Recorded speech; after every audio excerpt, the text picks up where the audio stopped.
চোখ দিয়েছ দেখতে আমায়, শুনতে দিলে কান, নাক দিয়েছ শ্বাস নিতে আর নিতে মধুর গ্রাণ।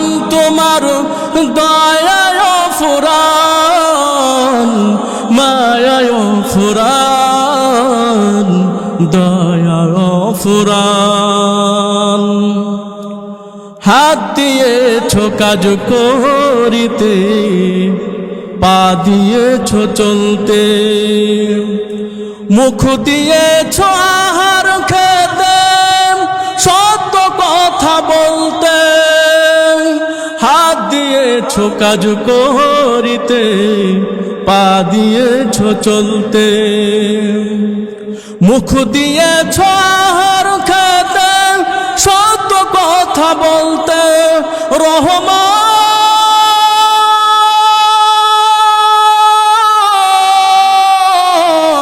রহমান কত শত না জানি আমাদ, কত শত না জানি আমাদ করেছ যে দান।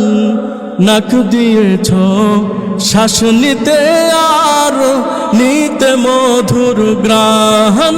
তোমার দয়ায় ফুরান, মায়ায় ফুরান, দয়ায় ফুরান। সুন্দর করে বানাইলে মানুষের এই দেহ, তোমার কাজে কোনো খুদ খুঁজে পাই না কেহ।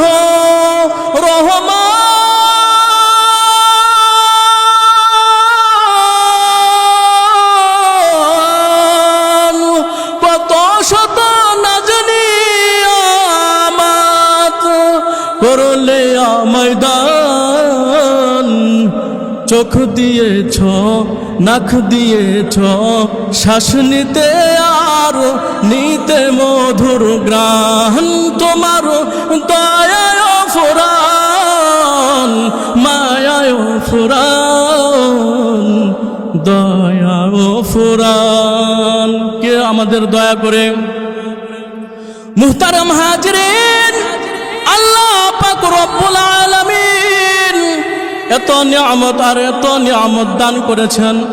আল্লাহ পাক রব্বুল আলামিন মহাগ্রন্থ আল কুরআনের মধ্যে বলেন, ওয়া ইন তাউদ্দু নি'মাতাল্লাহ,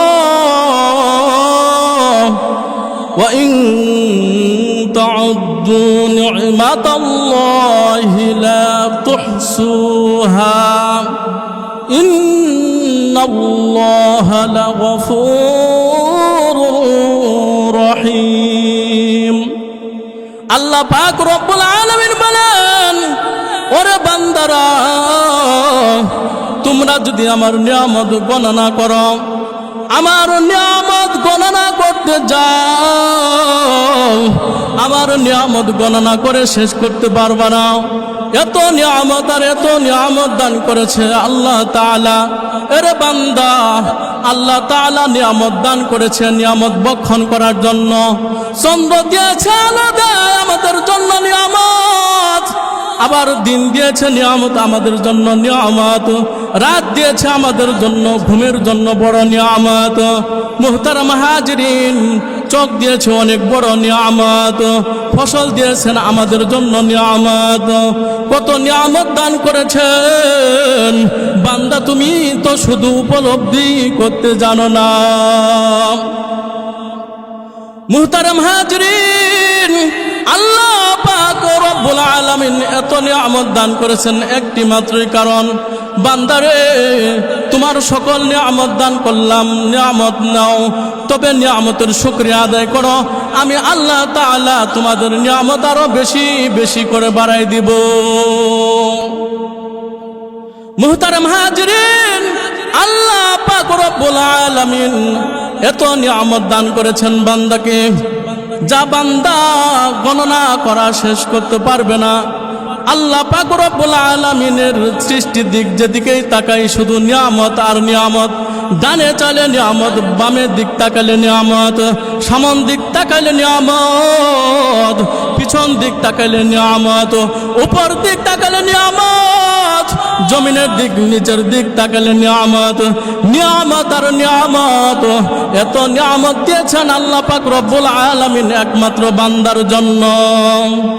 তার নিয়ামতের শুকরিয়া কেমনে আদায় করি, তাই বারে বারে ওই কদমে লুটিয়ে পড়ি, তাই বারে বারে ওই কদমে লুটিয়ে পড়ি। কার কদমে লুটিয়ে পড়ব? আল্লাহ পাক রব্বুল আলামিন নিয়ামত দিয়েছেন ইবাদত করার জন্য, আর আমরা আমাদের নিয়ামত পার পণ্য আল্লাহর কাছে আমাদেরকে এই নিয়ামতের শুকরিয়া আদায় করতে হবে। যাই দিকে এই দুটি চোখ দেখি মহিমা, তার নিয়ামতের এই জগতে হয় না তুলনা। যাই দিকে এই দুটি চোখ দেখি মহিমা, তার নিয়ামতের এই জগতে হয় না তুলনা। তাই দমে দমে এই জবানে সেই নামই সরি, তাই দমে দমে এই জবানে সেই নামই সরি, তাই বারে বারে ওই কদমে লুটিয়ে পড়ি। তার নিয়ামতের শুকরিয়া কেমনে আদায় করি, তাই বারে বারে ওই কদমে লুটিয়ে পড়ি।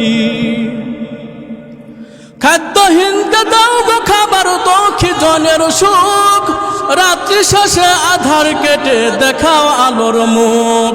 খাদ্যহীনকে দাও গো খাবার, দুঃখী জনের সুখ, রাত্রি শেষে আধার কেটে দেখাও আলোর মুখ।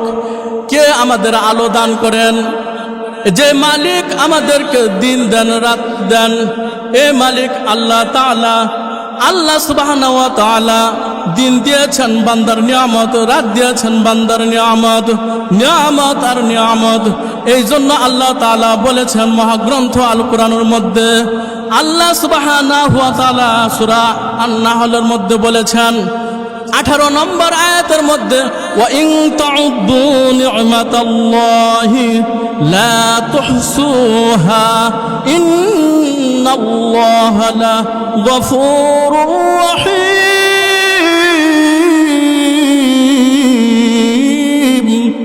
আল্লাহ পাক রব্বুল আলামিন বলেন, তোমরা আমার নিয়ামত গণনা করে শেষ করতে পারবা না।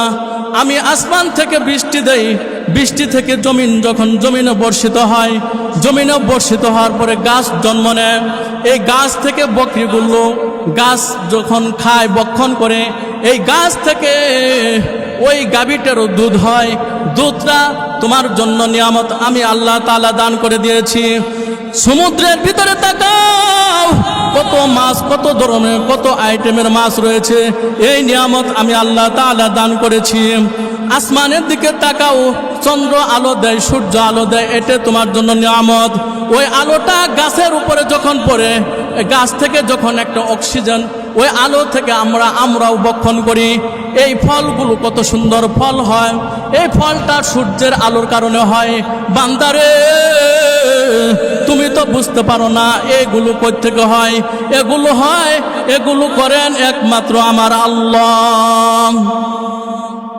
মুহতারাম হাজিরিন, আল্লাহকে ভুলে গিয়ে তো এখন শুধু দুনিয়া দুনিয়া নিয়ে ব্যস্ত। আহারে, দুনিয়া নিয়ে ব্যস্ত কেমনে, কি করে দুনিয়া নিয়ে ব্যস্ত হও? আল্লাহ তাআলা তো রিজিকের ফয়সালা আসমান থেকেই করে দিয়েছেন।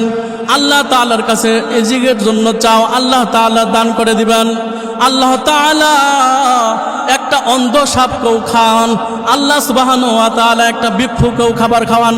আল্লাহ সুবহানাহু ওয়া তাআলা সমুদ্রের মধ্যে মাছ আছে, হাজার হাজার টন মন মাছ আছে, আর এক একটা মাছের খাদ্য অনেক টন বাউ খাওয়াতে হয়। এগুলো তুমি তোমার দ্বারা সম্ভব না, একমাত্র আল্লাহ তাআলা এই খাবারগুলো খাওয়াই দিয়ে থাকে। মুহতারাম হাজিরিন, বনি কুদুরি গোত্রের একটি ডাকাতের দল ছিল। তারা নিয়মিতভাবে ডাকাতি করত, দিনের বেলাও ডাকাতি করত, রাতের বেলাও ডাকাতি করত। বনি কুদুরি গোত্রে একটা ডাকাতের দল ছিল। হঠাৎ করে একদিন দিনের বেলা তারা ডাকাতি করবে বাইর হয়েছে।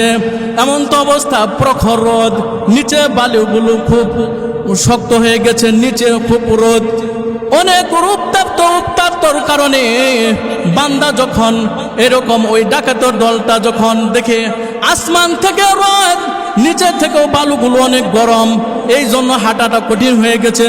একটা খেজুরের গাছের নিচে আশ্রয় নিয়েছে। খেজুরের গাছের নিচে যখন আশ্রয় নেয়, হঠাৎ করে তাকায় দেখে যে সামনে আরো 3টি খেজুরের গাছ রয়েছে। একটা দৃশ্য বারবার দেখতেছে যে ওই যে গাছে খেজুর আছে সুন্দর ফলনওয়ালা, ওই গাছ থেকে খেজুর একটা পাখি বারবার খেজুরওয়ালা গাছ থেকে একটি খেজুর ছোট করে নিয়ে যায়, ওই মুখের আগালে নিয়ে যখন সে ওইভাবে যখন ওই খেজুরটা নিয়ে মরা খেজুরের গাছে যখন বসে, একটা গাছে খেজুর নেই কিন্তু যে গাছে ফলন আছে সেখান থেকে ফলনটা নিয়ে আবার ওই ফলনবিহীন যে গাছটা ওই গাছে যে বসার পর পাখিটা যখন ঠোঁট থেকে তার খেজুরটা ছেড়ে দেয়, নিচে পড়ে এভাবে কয়েকবার ওই ডাকাতের সর্দারটা দেখলো। দেখার পর একদিন হঠাৎ করে তার মনের মধ্যে এরকম একটা সন্দেহ জাগলো যে আমি গতকালও দেখছি, আবার কয়েকদিন পরেও দেখা যায়, কয়েকদিন হয়ে গেল, গত হয়ে গেল, তাও তবুও একই কাজ দেখেছি, আজকেও সেম একই কাজ। দেখি গাছের গোড়ায় গিয়ে দেখি আল্লাহর বান্দা যখন ওই গাছের গোড়ায় গিয়েছে, গিয়ে দেখে ওই যে ওই ধরন্ত খেজুর গাছটা, যে গাছের ফলন ভালো, ওই গাছ থেকে খেজুরটা মুখে করে নিয়ে পাখিটা ওই ফলনবিহীন গাছে আরেকটা গাছে বসার পর মুখ থেকে যখন তার ফলটা ছেড়ে দেয়, একটা অন্ধ সাপ, এমন একটি অন্ধ সাপ, 2টি চোখ অন্ধ, দেখে না, যখন ওই পাখিটা যখন ফলনটা ফেলে দেয়, আল্লাহর কি কুদরত, আল্লাহর কি কুদরত, আল্লাহর কি কুদরত, ওই যখন ফলটা ফেলে দেয় আল্লাহর কুদরতে অন্ধ সাপটা হা করে ফেলে, ওই ফলনটা তার মুখের মধ্যে পড়ে। ওই ডাকাতের দল যখন দেখেছে তার মধ্যে একটা একিনে এসে গেছে, আহারে এই যে একটি ফল বারবার ফল নিয়ে যখন ওই সাপের মুখে ফেলে দেয়, সাপটা বক্ষণ করে, এই যে সাপটা অন্ধ সাপকে আল্লাহ তাআলা খাবার খাওয়াইতেছেন, আমি তো আশরাফুল মাখলুকাত, সৃষ্টির সেরা জীব, তাহলে আমি কেন চুরি করি, আমি কেন ডাকাতি করি, আমি কেন অন্যায় করি, আমি কেন খুন খারাপি করি, আমি কেন দর্শিত করি, আমি কেন নাফরমানি করি? অন্ধ সাপকে যদি আল্লাহ তাআলা খাওয়াতে পারে তাহলে মহান রব্বুল আলামিন তো আমাকেও খাওয়াতে পারেন। মুহতারাম হাজিরিন, ডাকাতের মধ্যে ইয়াকিন এসে গেছে। ওই ডাকাতটা তরবারিটা অস্ত্রটা ফেলে দিয়েছে, তার অঙ্গ ফঙ্গকে বলতেছে তোমরা চলে আসো, আমি আজ ডাকাতি করব না, তোমরা যার যার গোত্রে চলে যাও। এভাবে যখন সর্দার বলল আদেশে সকলে চলে গেলেন। তারপরের দিন ডাক দিলেন তোমরা সকলে চলে আসো। একটা জায়গাতে নির্দিষ্ট স্থানে বসলেন। বসার পর বললেন আমি গতকাল তো এই কাজটা দেখেছি, একটা সাপকে, অন্ধ সাপকে একটা পাখি দিয়ে আল্লাহ তাআলা রিজিকের ফয়সালা করে দিয়েছে, রিজিকের ফয়সালা করে দিয়েছে আমি দেখেছি। তাহলে মহান রব্বুল আলামিন আমাকেও তো এই রিজিকের ফয়সালা করে দিতে পারেন। ওই সাপের রব আল্লাহ, আমার রব তো আমার আল্লাহ। আমি আর জীবনে আর ডাকাতি করব না, আমি এর থেকে বিরত থাকতে চাই, এবং তোমরাও কেউ আর চুরি ডাকাতি করতে পারবা না। সর্দার বলেছে যে তোমরা এই চুরি চামারি ছেড়ে দাও। আমার বিশ্বাস যে রব, আসমানের মালিক রব, যাকে একটি পাখি দ্বারা তার নিয়ামত, এরকম তার খাদ্যদ্রব্য, অন্ধ সাপকে খাদ্যদ্রব্য খাওয়াইতেছে, তাকে রিজিকের ফয়সালা করে দিয়েছে। কসম আল্লাহর, আশরাফুল মাখলুকাত, আমরা যদি চুরি ছেড়ে দেই, আমরা যদি ডাকাতি ছেড়ে দেই, আমরা যদি নাফরমানি ছেড়ে দেই, এক আল্লাহর যদি গোলাম হয়ে যায়, এক আল্লাহর উপরে যদি আমরা ভরসা রাখি, আল্লাহ তাআলা বলেন ফাল্লাহুল মাওলা ওয়ালা উকুল আমার উপর ভরসা করো, আমার উপরে যদি তোমরা ভরসা করো, আমাকে যদি চাও, আমার উপরে যদি তোমরা ভরসা রাখো, আমি আল্লাহই তোমাদের জন্য যথেষ্ট হয়ে যাবে।